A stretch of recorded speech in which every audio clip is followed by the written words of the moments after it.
오늘은 영적 속죄의 원리이라는 제목으로 말씀을 선고합니다.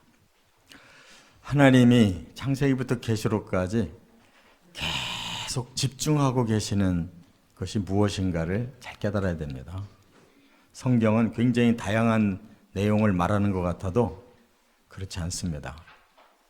하나님이 계속 집중하고 계신 것, 바로 창세기 3장부터 시작된 죄, 그것을 사람들에게서 빼내주시고 또 저주 풀어주시고 에덴 동산 회복시켜 주시고 하나님의 나라로 부르셔서 영생과 영광을 주는 것이 목적입니다. 바로 그 모든 것이 이루어지기 위해서 제일 먼저 하나님이 집중하시는 것이 속죄. 어떻게 하면 사람들의 죄를 사할 수가 있을까? 그래야 저주도 풀리고 하나님의 나라를 준비하시고 우리가 때가 되면 부활해서 영생의 세계로 갈 수가 있기 때문입니다. 그런데 너무나도 실망스럽게 하나님의 마음은 온통 창세기부터 계시록 끝까지 이 죄를 해결해 주시는 데 있는데 사람들에게 마음은 전혀 그게 아니에요. 어떻게 하면 내가 이 죄를 해결할까? 이 죄가 얼마나 무서운 것이기에 이렇게 내 인생이 이렇게 저주를 받고 고달프게 살고 정말 말도 안 되는 이러한 이 세상에 이 끔찍한 이런 악들이 이렇게 가득할까? 이런 생각을 안 한단 말이에요. 그냥 본래 있는 것이다 생각하고 여기서 어떻게 하면 내가 더 좀 잘 살 수 있을까? 어떻게 하면 내 꿈이 더 이루어질까? 어떻게 하면 높아질까? 모든 사람이 자기에게만 관심이 있지 하나님 마음에는 관심이 없어요. 그렇기 때문에 정말 신앙인이라고 하면, 정말 하나님을 경외하는 사람이라고 하면 우리가 너무나도 흉측한 죄인이고 그래서 주어진 저주가 너무나도 끔찍한 무서운 저주를 우리가 받고 있기에 이걸 어떻게 하면 정말 하나님의 마음에 들어가서 그 하나님 우리에게 해결해 주고 싶어 하시는 그 죄의 사함의 방법이 뭘까? 어떻게 하면 내가 저주를 풀고 다시 회복될까? 여기에 관심이 있지 않다면 그 사람은 하나님의 사람이 아니에요. 그냥 어떤 종교를 붙잡았든지 한 종교 붙잡고 그냥 내가 복 빌고 내 마음이라도 평안하고 뭔가 희망이라도 가지고 조금이라도 신이 뭔가 도와준다면 도움도 좀 받으면서 이렇게 살고자 하는 종교인에 불과한 거예요. 우리 자신을 너무 미화시키면 안 돼요. 우리 자신을 우리가 냉철하게 본다고 보이는 게 아니고 하나님의 마음으로 거꾸로 우리 자신을 들여다봐야 냉철하게 바르게 볼 수가 있고 그 문제를 해결할 수가 있다는 거 꼭 기억하시기 바랍니다. 그래서 하나님께서 오늘 본문에 아주 중요한 비밀을 하나 말씀하고 있는데 속죄의 방법은 속죄제를 드리는 거예요. 그런데 일반적인 속죄제와 전혀 다른 방법으로 오늘 본문의 1절부터 10절에 속죄제를 말씀하고 있다 그 말이에요. 여기 9절에 보니까 제일 끝에 그랬죠. 그것은 속죄제니. 지금까지 설명하시는 내용이 결국 속죄제를 말하는 것이다 그 얘기예요. 그런데 여기에서의 속죄제는 너무나 다르다 그 말이에요. 그래서 이것을 유대인들이 오해를 하고 지금 그들은 붉은 암송아지를 찾아가지고 이 오늘 민수기 19장의 말씀대로 다 준비를 해놨다는 거예요. 바로 메시아가 그들이 기다리는 메시아가 오시면 그 메시아를 모실 새 성전, 지금 예루살렘에 성전이 없어요. 그래서 그 성전을 짓고 메시아가 들어오실 때 바로 그 성전을 정결하게 할 이 속죄제가 준비되어야 한다라고 지금 생각하고 있다는 거예요. 그런데 이 말씀은 그런 뜻이 아니에요. 그들은 그러면 어디서 이 말씀을 그렇게 풀었느냐? 바로 탈무드라는 걸 가지고 푸른 거예요. 성경은 창세기부터 말라기까지 처음 주신 말씀에 변화가 없이 그대로 있는데, 바로 유대인들은 장로들의 교훈이라는 게 따로 있어가지고, 이 구약성경 말고 그 장로들의 교훈을 모아서 지금 집대성해 놓은 것이 탈무드라는 거예요. 그것은 성경을 푸른 자습서인데 어떻게 성경 원본하고 자습서가 틀리냐 이거예요. 그러면 자습서가 잘못된 거예요. 붉은 암송아지의 재를 가지고 바로 속죄하는 법을 오늘 말씀한 것은 메시아는 메시아인데 유대인들이 생각하는 그 메시아가 아니라 이미 2000년 전에 오신 메시아 예수 그리스도를 예표하는 말씀이란 말이에요. 그렇기 때문에 이미 그 붉은 암송아지의 재를 가지고 인류는 씻음을 받고 구원을 얻고 있는데, 유대인들은 여전히 자기들이 기다리는 메시아가 와서 제3성전을 짓고 바로 메시아를 모시는 정결 예식이 이루어져야 된다고 지금 생각하고 있는 그 자체가 너무나 어리석다 그 말이에요. 하나님의 교과서는 구약성경과 신약성경인 줄 믿으시 바랍니다. 아무리 유대인들이 똑똑하고 하나님의 선민이라고 자부심을 가져도 하나님의 뜻대로 구약을 풀고 신약을 풀어서 하나님이 유일하게 보내신 메시아를 믿지 않는다면 그들은 그래서 마지막 환난 시대에 환난을 받는 주인공들이 되는 것이란 말이에요. 우리 기독교인들도 마찬가지예요. 예수 그리스도에게 철저히 우리가 초점을 맞추고 우리의 죄사함과 우리의 저주를 풀어주심과 또 예수님이 천년왕국을 우리에게 잃어버린 낙원을 꼭 한번 경험해 보게 하시고, 그리고 하나님의 나라로 들림 받는다는 것을 확실하게 예수 그리스도가 가르쳐준 복음대로 믿고 성령이 깨우쳐 주시는 성령의 감동대로 믿어야만 된다 그 말이에요. 예수 믿는다고, 예수는 잘 믿는데 예수님의 복음을 안 믿고 예수님의 성령을 순종 안 하는데 무슨 필요가 있냐고. 유대인이나 기독교인이 다를 게 뭐냐고. 그게 바로 종교라는 거예요. 종교. 자기들 생각으로 만들어 놓고 그것을 우상화시키는 게 종교란 말이에요. 많은 기독교인들이 지금 종교를 믿고 있지 예수 그리스도의 복음을 믿는 게 아니에요. 성령을 순종하는 게 아니라 이 말이에요. 그렇기 때문에 오늘 본문을 통해서 우리는 제대로 깨닫고 제대로 예수를 믿으시길 바랍니다. 첫째, 1절부터 6절에 보면 온전한 붉은 암송아지를 불태워라 이렇게 말씀하고 있어요. 자, 그러면 보통 속죄제를 드릴 때에는 이렇게 암컷을 가지고 드리지 않았어요. 어린 양도 주로 수컷이었어요. 소도 수컷, 염소도 순염소. 그런데 어떻게 암송아지를 가지고 이렇게 불태워서 그 죄로 속죄를 하고 또 생활 속의 부정은 정결함을 받는 원리를 만들었느냐, 그거예요. 그러면 여기 붉은 암송아지가 뭘 의미할까를 우리가 깨달아야 된다 이 말이에요. 여기 보니까 온전하고 흠이 없고 멍에를 매지 아니한 이러한 붉은 암송아지다 그랬어요. 그럼 붉다는 것은 뭘 말하느냐? 바로 피와 생명을 말하는 거예요. 그리고 온전하고 흠이 없다는 것은 뭐냐? 죄가 없다는 거예요. 멍에를 매지 않았다는 말은 뭐냐? 순전하다는 거예요. 누구를 말하는 거겠어요? 바로 우리를 위해 대신 짐지시고 죄사함을 위해 대신 죽으시고 피 흘리실 메시아를 예언하고 있는 말씀이라 그 말이에요.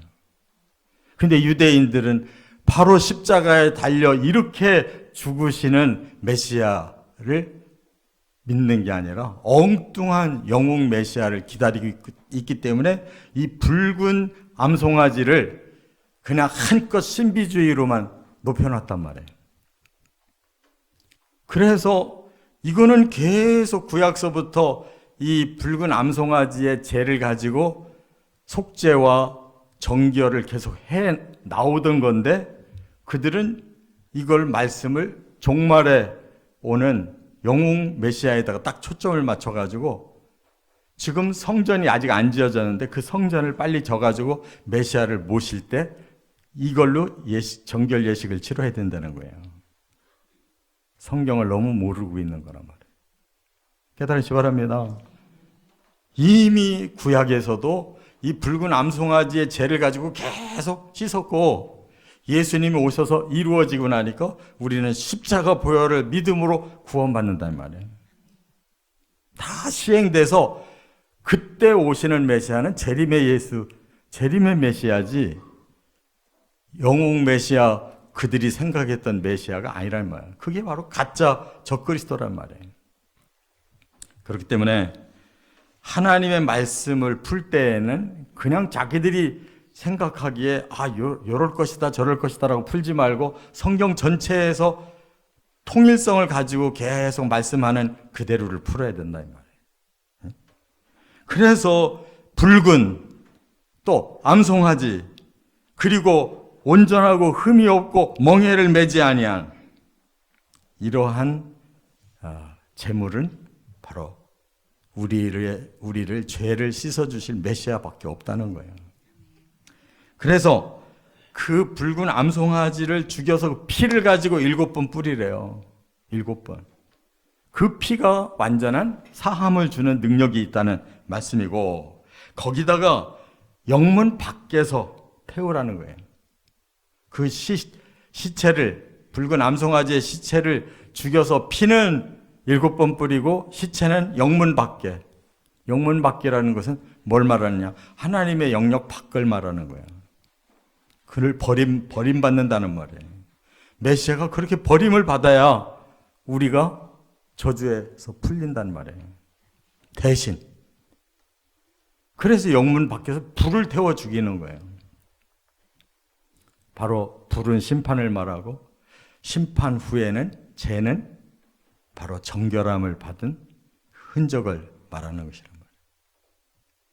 심판을 먼저 암송아지가 받아서 거기서 남은 죄는 순결한 죄, 죄가 없어진 죄, 다 심판이 끝난 그 온전한 죄를 가지고 사람들에게 뿌려줌으로 죄사함을 받고 회복이 된다 이 말이에요. 할렐루야. 예수님은 그렇게 오셔서 그렇게 다 이루셨어요. 유일한 붉은 암송아지가 되셨단 말이에요. 이것이 비밀이고 이것이 하나님의 초점이란 말이에요. 어떻게 해야 인류에게 죄를 해결해 줄 거냐. 그래서 이렇게 저렇게 계속 예표적인 방법을 가지고 목적 하나는 바로 죄를 씻는 데 있다 그 말이에요. 그래서 여기에다가 또 하나 불태울 때 더 집어넣어서 태우라는 게 있어요. 뭐가 있냐? 백향목, 우슬초, 홍색실. 여러분, 백향목이라는 것은 가장 아름답고 향기로운 그 나무를 말하는 거예요. 주님 자신은 그런 분이에요. 가장 향이 아름다우신, 우리 모든 인류에게 가장 아름다우신 분인데 거기에 대신 불태워지는 거예요. 우슬초도 가장 향기로운 그 식물이에요. 예수님이 십자가에 달리셔서도 우슬초로 저기를 해서 먹이려고 했다는 그런 구절이 나오잖아요. 예수님 거절하셨다고 그랬어요. 본인을 위한 것은 다 거절하심으로 사람을 위하여 그 모든 것이 아름다운 결실을 맺게 하신 거란 말이에요. 홍색실, 바로 붉은 피를 다 쏟으시는 그런 메시아로 불태워 죽었다는 거예요. 우리를 위해. 할렐루야. 그렇기 때문에 인류가 구원을 받을 수 있는 거지 영웅이 와가지고 세상을 구원하는 게 아니란 말이에요. 가장 놀라운 방법은 하나님이 사람을 위해 희생하셔서 구원하는 방법이 가장 놀랍고 신기로운 방법이란 말이에요. 두 번째, 7절과 8절에 부정을 씻어라 이렇게 말씀했어요. 자, 그럼 부정이 뭐냐? 지금 제사장과 레위인들이 합동해서 붉은 암송아지를 이렇게 잡은 건데 그들을 보고 다 일을 끝내서 그 불태운 재를 이제 정한 곳에다가 보관해 두라고 해놓고는 제사장과 레위인들 너희들 이제 옷 다 빨고 몸을 다 씻어라. 지금까지의 부정을 이제 너희들은 떨어내야 된다 그랬어요. 참 어떻게 보면 가장 거룩한 일을 했잖아요. 메시아가 하실 일을 지금 예표로 다 보여줬잖아요. 그런데 왜 그 일을 집례한 사람들 보고 너희들 부정하니까 정결 예식을 해라. 그리고 그 정결 예식도 재를 가지고 하는 게 아니라 일반 물을 가지고 옷을 빨고 씻으래요. 이건 뭘 말하느냐? 바로 예수 그리스도가 우리 대신 이렇게 희생하고 이렇게 버림을 당하신 것이 모든 인류를 위한 것이었지만 바로 이 제사장과 레위인들은 그러기 위해서 먼저 죽였단 말이에요. 죽이는 자의 역할을 했단 말이에요. 메시아를 죽이는 자의 역할을 한 거예요. 그렇기 때문에 자신들은 거기서 지금 포함되지 못한 상태에서 부정한 자가 돼버렸어요. 가장 거룩한 일을 했는데도 부정한 자가 돼버렸다고요. 그게 예표라는 거예요. 이처럼 주를 위해서 일을 했어도 주님의 그 보혈이 묻지 않으면 그것은 사람의 힘으로 씻는 것이에요. 깨달으시기 바랍니다. 우리가 주를 위해 일한다고 막 일꾼이 되었다고 나는 이런 일 저런 일 많이 한다고 하면서 주의 암송아지의 죄로 뿌림을 받지 아니하는 것은 자기 의로 죄를 씻는 거란 말이에요. 구약의 제사장과 레위인들은 이렇게 예표에 불과한 자들이에요. 그럼 우리는 뭘로 씻어야 되겠어요? 뭘로 부정을 씻어야 되겠어요? 바로 그 재의 물에다가 재를 넣어서 섞어서 그 보혈의 힘으로 우리가 씻어야 씻겨진다는 거예요. 율법으로 씻겨지는 게 아니라 예수 그리스도의 복음으로 씻겨지는 거란 말이에요. 믿습니까? 바로 우리는 죽은 자를 위한 일을 하는 게 아니란 말이에요. 산 자를 위한 일을 하는 거예요. 깨달으시기 바랍니다. 그렇기 때문에 예수님 앞에 회개가 먼저 필요한 거예요. 씻는 것이 다가 아니고 그 예수를 내 마음에 구주로 영접하고 내 죄를 그 앞에 우리가 고백하고 용서받는 게 더 중요하단 말이에요. 그래서 이제 세 번째는 9절과 10절에 죄를 정한 곳에 보관해 놓으라고 그랬는데 그 왜 그랬을까요? 그때부터 오는 사람들에게는 부정탄 사람들에게는 다 그걸로 씻어주려고. 그것을 씻음 받을 사람들은 왜 와요? 내가 죄를 졌고 부정해졌기 때문에 나 이런 죄를 고백하오니 용서해 주십시오라고 회개하려고 온 사람들이란 말이에요. 믿습니까? 그런 자가 그 잿물을 뿌려주면 사함을 받는 것이에요. 그러니까 십자가 이전과는 너무나 큰 차이가 있는 거예요. 구약의 제사장과 신약의 복음의 제사장은 너무나 차이가 있는 거란 말이에요. 우리는 예수 그리스도의 그 죽으심과 피 흘리심과 우리를 위해서 그 사함을 주는 이 뿌림을 우리에게 유일하게 주신 분이 오직 예수 그리스도밖에 없어요. 그분의 뿌림을 받아야 우리가 제사함을 받고 구원 얻는 거예요. 할렐루야. 그래서 이제는 누구든지 죄인이 자기 죄를 회개하러 오면 예수 그리스도의 죄를 뿌려주면 깨끗함을 얻는 거예요. 물과 성령으로 거듭나는 것이다. 믿습니까? 바로 복음과 성령으로 거듭나는 거예요. 다른 걸로는 죄를 씻을 방법이 없어요. 복음과 성령으로 죄 씻고 복음과 성령으로 저주를 푸는 것이 부활이란 말이에요. 누구든지 오는 자를, 여기 보세요. 이스라엘 자손과 거기에 함께 사는 외인들, 거류민들까지 다 이것은 영원한 규례다. 이미 구약시대 때 인류를 다 구원하려고 계획해 놓으신 거란 말이에요. 이스라엘 사람도 저 외국인도 누구든지 자기 죄를 씻고 싶으면 회개하고 고백하고 이렇게 붉은 암송아지의 잿물을 뿌려줌으로 구원받는다는 것을 다 믿고 나오기만 하면 구원한다는 거예요. 바로 예수 그리스도의 복음을 얘기하고 있는 거예요. 그 엉뚱한 종교 행사 한다고 구원받는 게 아니란 말이에요. 제3성전 져놓고 메시아를 기다린다고 구원받는 게 아니란 말이에요. 꼭 깨달으시기 바랍니다. 교회 와서 예배 뻑적지근하게 드리고 뭐 봉사하고 축제했다고 구원받는 게 아니란 말이에요. 십자가 앞에 엎드려서 주의 그 핏부림을, 그 주의 살을 다 우리를 위해 태워주신 그 죄를 우리가 받으며 우리의 죄를 고백하고 용서를 구해야 된단 말이에요.